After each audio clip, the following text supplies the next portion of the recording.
It was Christmas Eve, and the lines at every store at the Village Mall were a mile long with people scrambling to get their last-minute gifts. One line was particularly long, and of course, it was outside Bob's Bakery. Every year, people waited in line for hours to get the world's best homemade cookies for their Christmas party.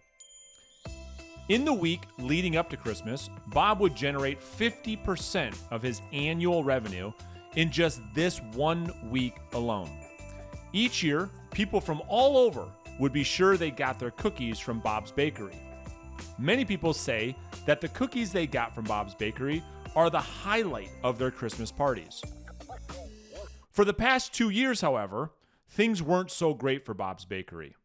One of the world's largest cookie franchises, the Cookie Shop, had opened just across from Bob's Bakery after learning about the demand Bob's had been drawing for the past 20 years. The Cookie Shop sold similar cookies, although not as good as Bob's, but for half the price. In just their second year of being in business, they took almost 75% of the revenue away from Bob's Bakery. It was the week after Thanksgiving when Bob last met with his CPA and financial planner. Bob's once thriving business was facing bankruptcy and would go out of business unless something changed this Christmas season. After closing up shop one night, on the way to his car, Bob stopped by the bookstore in the mall where he usually parked. Bob had walked by this store for nearly 20 years without ever going in, but this time was different. A purple book held by a Santa statue caught his eye. The cover read, $100 million offers, how to make offers so good people feel stupid saying no. Bob was so intrigued by that title that for the first time he walked into the store. He picked up the book, and after only reading a headline on the back of the book, which read, charge 2 times, 10 times, 100 times more than your competition without changing anything about what you sell, he said, wow, maybe this is the book that can help save my business. And Bob proceeded to purchase his first book in 20 years. Bob couldn't wait to get home and start reading the book that he was hoping would save his business. As he got into chapter 1, this one statement hit him like he just saw Santa himself. The statement read, make people an offer so good they feel stupid saying no.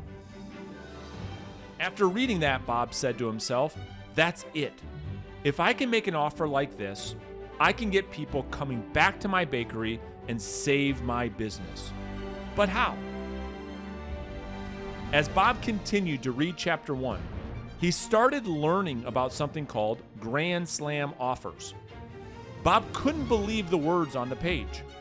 Grand Slam offers, these are offers that create fantastic profits, insane businesses, and life-changing freedom. This is it, Bob thought. This is what I need to do. So at the beginning of the book, I love how Alex addresses every business owner's 2 biggest problems: not enough clients and not enough profit. And the cause of that is simply not having a unique value proposition that Alex calls a Grand Slam offer. I see this all too often in my business of real estate sales. Salespeople not having a specific, unique, creative offer of any type of tangible value. So therefore, their competitors think that they're all the same. After the first 2 chapters, Bob was hooked. He now understood the importance of having a Grand Slam offer, but wasn't clear on how he could do this with his business. For the past 2 years, Bob struggled to compete with the Cookie Shop, as they had a similar product, but for half the cost. Bob had done what most business owners would do in this situation. He tried competing on price. He knew that he had a much better product, and he thought if he could charge even less than the Cookie Shop, he could earn back his customers and things would go back to the way they were. What happened instead was that while he did manage to earn a few of his customers back, His profit margins were so thin that he could barely afford to pay his staff. He had to resort to using different ingredients, which made the cookies less desirable, and his customer service started to tank. After reading more in Chapter 3, Bob realized that customers had commoditized his business. Or was it he was the one that did this to himself? Nonetheless, Bob couldn't keep lowering prices. To compete, he had to do something different. That something different was creating his Grand Slam offer. As he continued to read, Bob learned that a Grand Slam offer was something he'd have to present to the marketplace that could not be compared to anything else. Combined with an attractive promotion, an unmatched value proposition, a premium price, and an unbeatable guarantee. Bob was committed to doing just that. As the book continues, Alex talks about the commodity problem, which is unfortunately all too common. Because a lack of a value offer or a Grand Slam offer, as Alex puts it, then the prospect starts to commoditize the business because they have no point of differentiation. And as the book points out so well, if everything appears to be the same on the surface, then price is the only differentiator. And therefore, the person with the lowest price ultimately wins. And so I love how Alex positions this in creating a world or creating a value offer that is so valuable, that plays to the perception of the prospect, so that the prospect can clearly differentiate you from that of your competitors. In Chapter 4, Bob learned about market niches and identifying a target audience. As Bob read, he thought to himself, niche? I'm in the cookie business. I need to sell as many cookies to as many people as I can. But as he continued reading, a light bulb went off. Maybe that's the problem, Bob thought. I've been in business for 20 years without ever having a target audience, and because of that, maybe this is why my business had become a commodity. I'm open all year long, and people can come to my bakery whenever they feel like it to get my cookies. What if I change that? And change it he did. Instead of paying high rent to have a bakery in the Village Mall and be open all year long, when over half of Bob's annual revenue came from only 1 week of the year, Bob had an idea. If he closed his store, only had his cookies available for 2 months out of the year, and specifically focused on a specific niche, what would happen to the business, Bob thought? The thought of this made Bob very nervous, as he thought, if I only focused on a specific target market versus everyone, will my sales go down? But Bob remembered what Alex said in the book.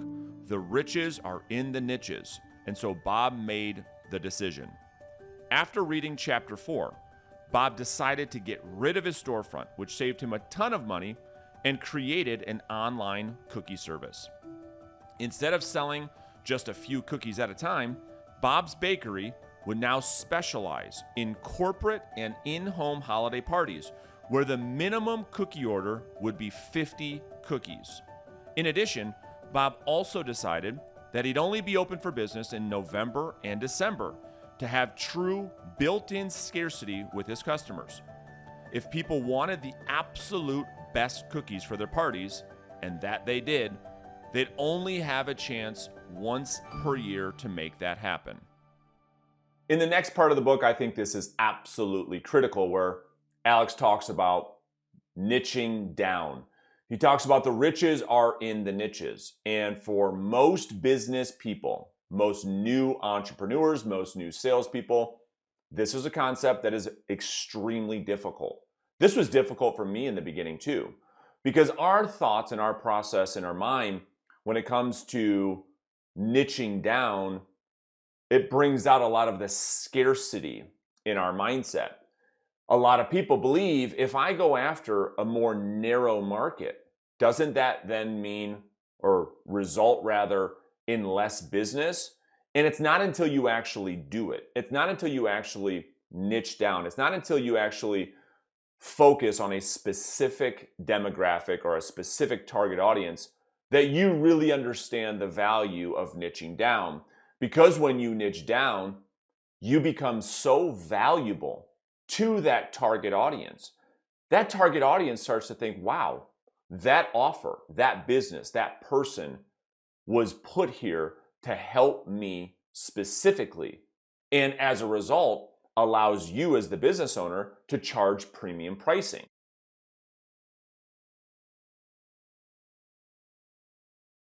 For years, Bob charged $3 for a cookie, and the average person bought 3 cookies.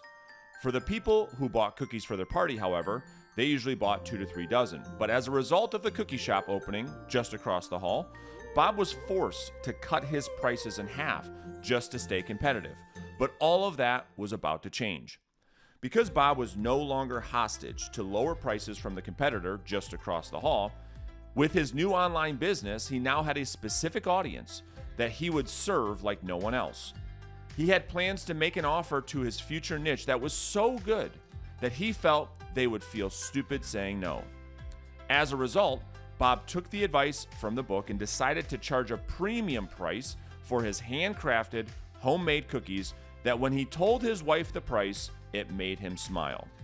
Rather than charging $3 for a cookie and only $1.50 as of late, because of the value Bob's Bakery would deliver, he decided to charge $5 per cookie. Combining that with the new minimum order of 50 cookies meant that Bob's Bakery would go from an average sale of just $9 to a whopping $250. This would be an increase of 2,600% in revenue. In the next section, Alex talks about charging a premium for your product or for your service. And I love that Alex talks about there's no value in being the second cheapest. Because what ends up happening when your prospect, when your consumer, when your audience starts to commoditize yourself, and you think to yourself, well, maybe my competitive advantage is going to be offer more for less, which, to be fair, is what most business owners try and do. I'm going to go out into the marketplace. I'm going to come up with some type of offer that appears that I do more, and I'll do it for half the cost. Well, what ends up happening as a result, if you've found yourself in this situation like I did, is after some time, in the beginning it sounds great. After time, the delivery of the promise that you make with your offer becomes unsustainable. And then what ends up happening is you start to resent the prospect who takes you up on your offer because they say, well, sure, if you're going to do more than everybody else at half the price, let's do it. And then what ends up happening, because you can't deliver, in my experience, is that service delivery starts to fall by the wayside because you can't deliver on that promise. And what ends up happening as a result of that is upset people bad-mouthing you in the marketplace. So in my experience, when we charge a premium for our service or our product, not only is it better for us or better for you, it's actually better for the consumer. And here's what I mean. When we charge a premium for our product or our service, and this has absolutely been my experience as well, you start to put forth more effort, more resources. Because you charge that premium price, for most of you, because you have integrity, says, okay, this person's paying a lot of money. I want to make sure that they get the value. And as a result, the consumer is the direct beneficiary of your focus, of your attention, of your resources, your energy in the offer that you made them. They took you up on that offer. They agreed to pay the higher price. And so therefore, your accountability to deliver is a lot higher than if you sold something at a discounted price, which oftentimes causes you to resent that person, give a worse client experience, and then the prospect ends up regretting going the cheap route in the end.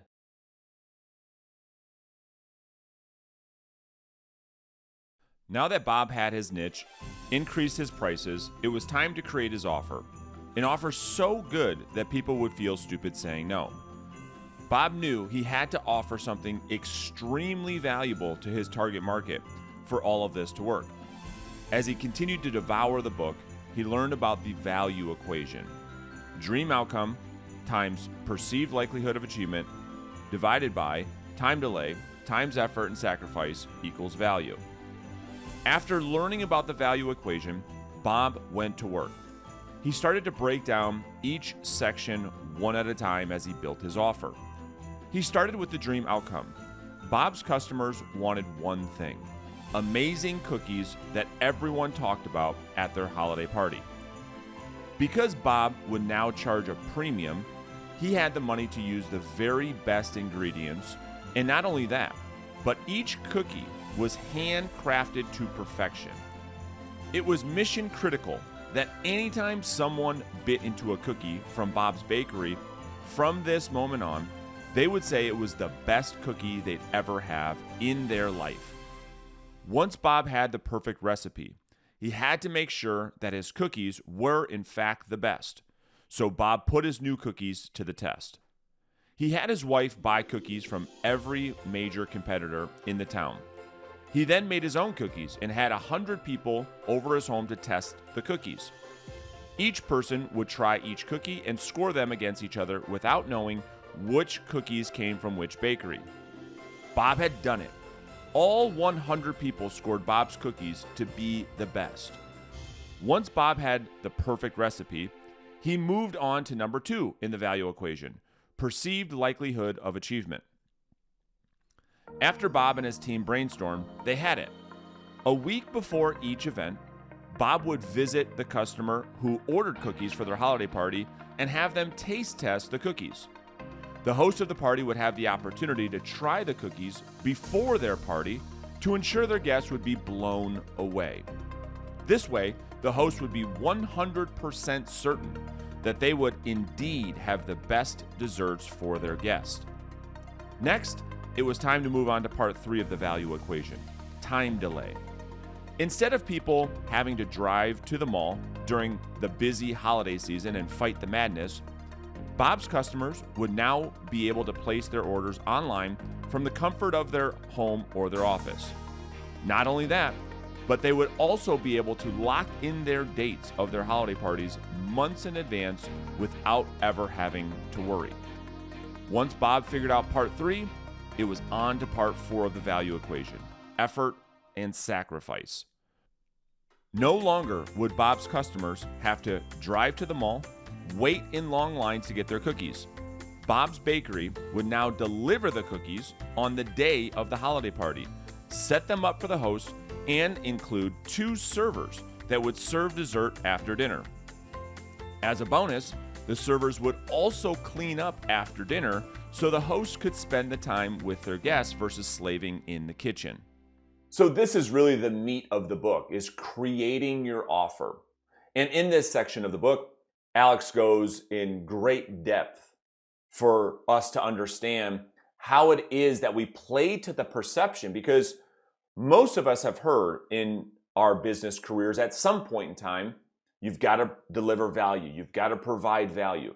The question that this book answers so beautifully, so elegantly, is how. And Alex explains the value equation.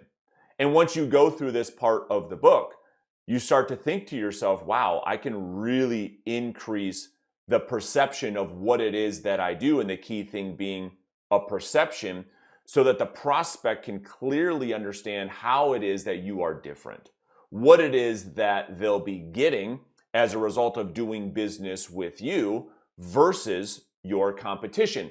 And in my experience, and in the people that I serve and the people that I coach, the same has been true, which is as soon as you get this Grand Slam offer really dialed in, and you understand the value equation, you understand how to communicate your value to the marketplace, it becomes easy for people to take you up on that offer. Whereas before, when you're commodity selling and you're selling the exact same thing everybody else is selling, the person with the lowest price wins. So this is doing the exact opposite.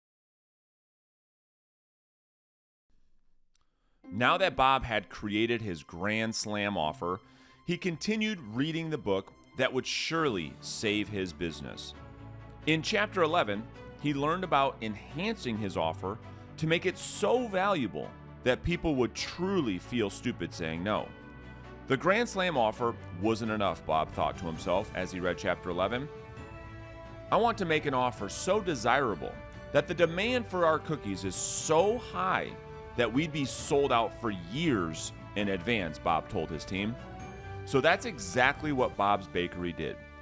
To enhance their Grand Slam offer, Bob decided to do the unthinkable. Not only would Bob's customers get the very best cookies, try them before the party, order online, have them delivered, and even have 2 servers that would clean up after the party, Bob's Bakery would also be the only bakery in the world that would bring a traveling oven with their delivery. Guests at Bob's customers' holiday parties would get the world's best cookies hot out of the oven. The cookies would be crispy on the outside, soft on the inside, and the chocolate would melt in their mouth. To ensure the best experience for Bob's customers, Bob also included a guarantee with his offer. If the host of the party was not absolutely blown away with their experience, Bob's Bakery would issue a full refund and provide a full cookie experience at their next holiday event the following year, 100% free of charge. How's that for reversing risk?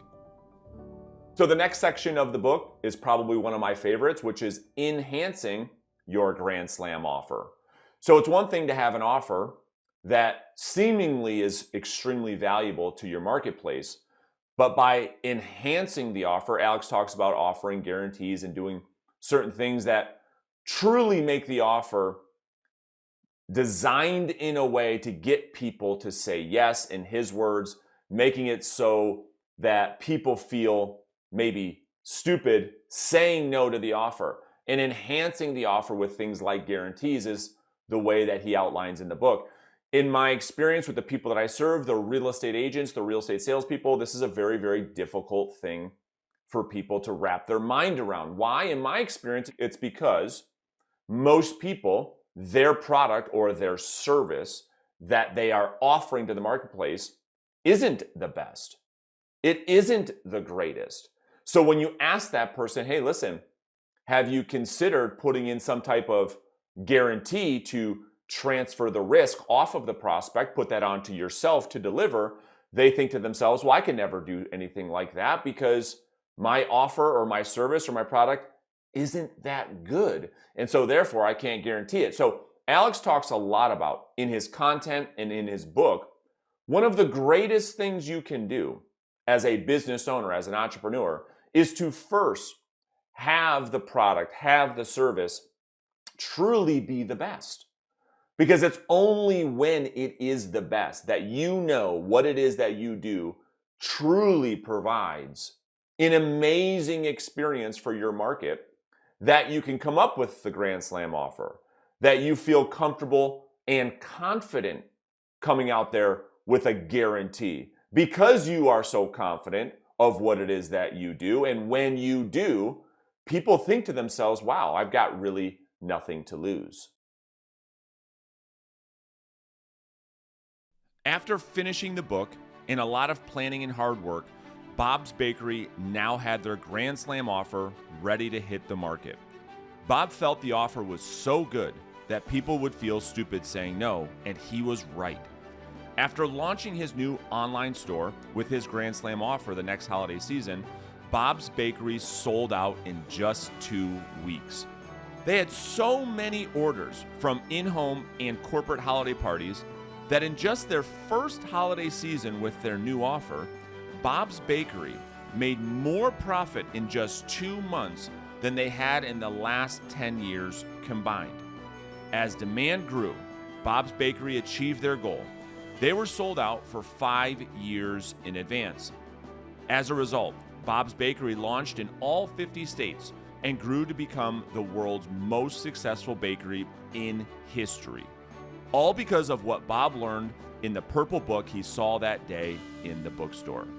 So my biggest takeaway from the book is to truly understand and focus on how are you communicating what you do to your target market audience in a way that they can perceive you not only to be different, but to be better. And we do things like creating our Grand Slam offers, using the value equation, using guarantees, all the things Alex talks in the book to create an offer that truly is so good that your market truly would feel stupid saying no. And once you do this, that you'll no longer have to worry about getting the next client. You'll no longer have to worry about your business revenue or how you're going to pay your bills. Because what we see all too often is that the entrepreneur, the business owner, the salesperson focuses on being the practitioner, spends no time on their actual offer itself. And when they go out there, they communicate like a mule, meaning they communicate just like everyone else, and it becomes very difficult for people to do business with you because you have not done a great job of articulating how it is that you're different from the competitor. So therefore, you don't get very many new clients. And when you do, most of the time it's at a discount. So for me, I understood why Alex wrote this book first in his, what my understanding is, a trilogy of books to come, because I absolutely 100% agree with him that until a business owner gets their offer right, where they can articulate that offer to the marketplace, they could be phenomenal at what it is what they do. But until they get that offer really dialed in, they'll never reach their highest potential. It won't matter their sales skills, their marketing ability, their ability to go out there and generate leads, because they'll never be able to convert. So go through the book, study the book, and take the time to create an offer that is so good, that is so compelling, that your market simply would feel stupid saying no.